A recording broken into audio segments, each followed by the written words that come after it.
his life.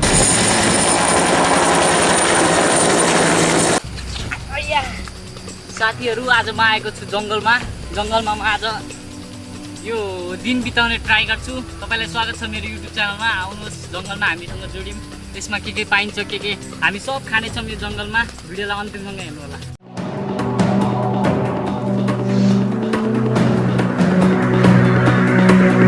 जंगलमा के पाइन्छ मैले खानेकुरा ल हेर्नुस् है। मैले खानेकुरा धेरै त लिएर आएको छैन है, बाटोतिर भोक लाउँछ भनेर मैले सिर्फ यो एउटा पानी लिएर आएको छु। दुईटा पानी छ यी सर्भाइभ गर्नको लागि। अनि हामीसँग छ यी दुईटा बिस्कुट। हामी अब यही दुईटा बिस्कुट खाएर अब यो जंगलभरि सर्भाइभ गर्छौँ। अब हेरौँ के कस्तो हुन्छ, यसले हेर्दाखेरि हामीलाई साथ दिन्छ कि दिन्न। साथीहरू मैले यहाँ एउटा फलफुल भेट्टाएको छु। यहाँ चाहिँ पानी अमला भेट्टाएको छु। अब हेर्न आउनुहोस्, म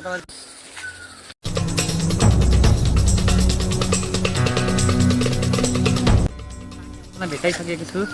यो हेर्नुहोस्, यो यस्तो हुन्छ। अब यसलाई हामीले चाहिँ हल्का सफा गरेर खान्छौँ। यो खाँदा चाहिँ हामीलाई एकदमै राम्रो हुन्छ। ल हेर्नु है, पानी आएको छ। एकदमै मिठो हुन्छ। यो जङ्गलमा प्रशस्त पाइन्छ हाम्रो चाहिँ, यो हाम्रो वनतिर पाइन्छ यस्तो जुगा। यसले चाहिँ एकदम रगत खान्छ। अब यसलाई हामीले फालिदिन्छौँ। यो खाना पनि कोही खान्छन्, तर हामी खाँदैनौँ। यसमा एकदमै इन्फेक्सन हुन्छ। जङ्गलतिर बस्छ नि त, यसलाई हामी फालिदिन्छौँ। जङ्गलमा कोही पनि आएको छैन, म मात्रै एक्लै आएको छु होइन यो जङ्गलमा। तिमीहरू कहाँ आएको मेरो कन्टेन्ट बिगार्न? तिमीहरू जाऊ त भिडियो। कता बाघ कराको आवाज सुन्नुभयो? तपाईँले सुन्नु भइरहेको होला बाघ कराको।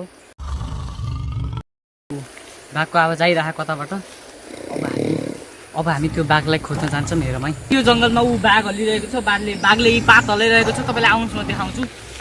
हेर्नुहोस् है, बाघ मलाई एकदम डर लागिरहेको छ है। बाघ तपाईँले देख्न सक्नुहुन्छ।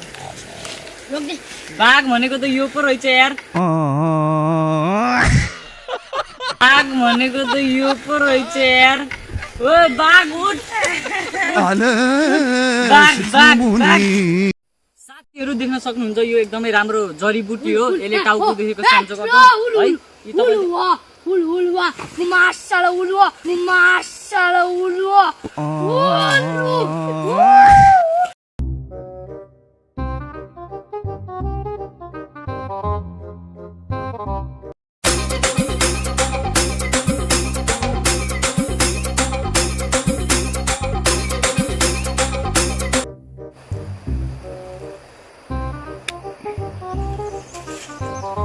साथीहरू मैले अहिले केही पनि मेसो पाइनँ। एउटा जङ्गली मान्छे आएर मलाई यहाँ टाउकोमा हान्यो। अझै पनि दुखिरहेको छ। मेरो यहाँ टाउको दुखिरहेको छ।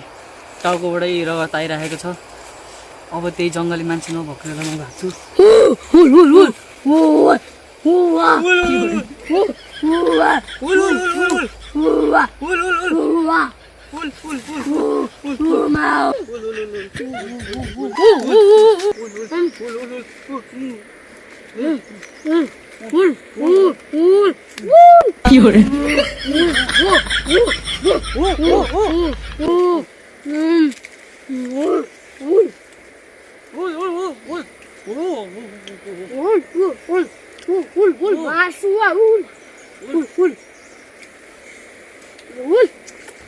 त्यो जङ्गली मान्छेले एकदम सतायो। अनि मैले त्यसलाई अब खानासाना खुवाएर मैले अब म यता घरतिर आइसकेँ। अब घर जाने बाटो पनि देखियो, वहाँ खोला देखियो।